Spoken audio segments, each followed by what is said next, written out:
Hello, YouTube. I'm Soldier86, right back at you here, talking about clipping and editing our level in Super Smash Brothers. And this is the part where we get to be really tedious. This is the most time-consuming aspect about creating levels is adjusting the clipping. And that's because we have to adjust each one of these points separately and move them back and forth. And then when we get them in a decent left to right area, then we need to account for the up and down.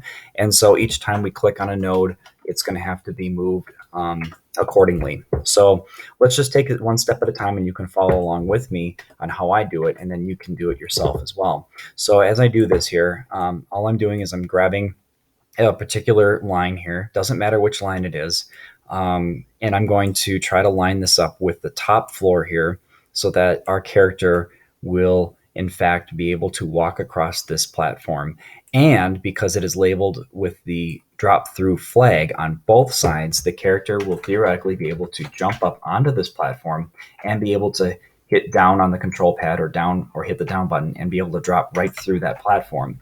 We're going to do the same thing over here. And I'm just going to choose this clipping that I have right here. I'm going to bring them up, bring them over, and bring them down so that they sort of intersect with the top floor of this platform. This can sometimes get a little finicky. The closer we get, the more minute and more fine changes that we can make to these boxes. As you can see now, I can get really, really detailed. And I want it to be as close as possible to being straight across while making it look like the character won't literally walk through the platform, because that will occur if we have this buried too deep within the platform. If we bring these down too far, this line right here represents where the character can walk. So we have that in the right up and down. We're going to move it over just a little bit. That's probably good. And then over here on the right. And then we're going to right click and make sure that this is flagged as drop through so that this is consistent. Now, the last thing I'm going to talk about too about clipping, and we'll deal with that over here with these boxes, is that we have to account for not just floors, but also right walls, left walls, and ceilings. And those are going to be taken care of through a separate flag under collision type. And because everything is floor right now that we've worked with, everything is labeled as floor, and it will have a green line between the two nodes. If I wanted to change this to, say, a right collision, now the collision or the line is turned red, and this references the fact that the player will be able to collide with the object on the right side. And for instance, these boxes right here, this is the right side of the box. So we're going to let the character collide with this on the right side. If we mislabel this as, let's say, the left side, you're going to run into major glitches because the game will think that the character is running into something on the left side, even though it is the right side of the box. So it'll be a little bit confusing for the game. And just make sure that you account for this. Sometimes it'll just literally crash. And one of the worst ones to deal with is ceiling.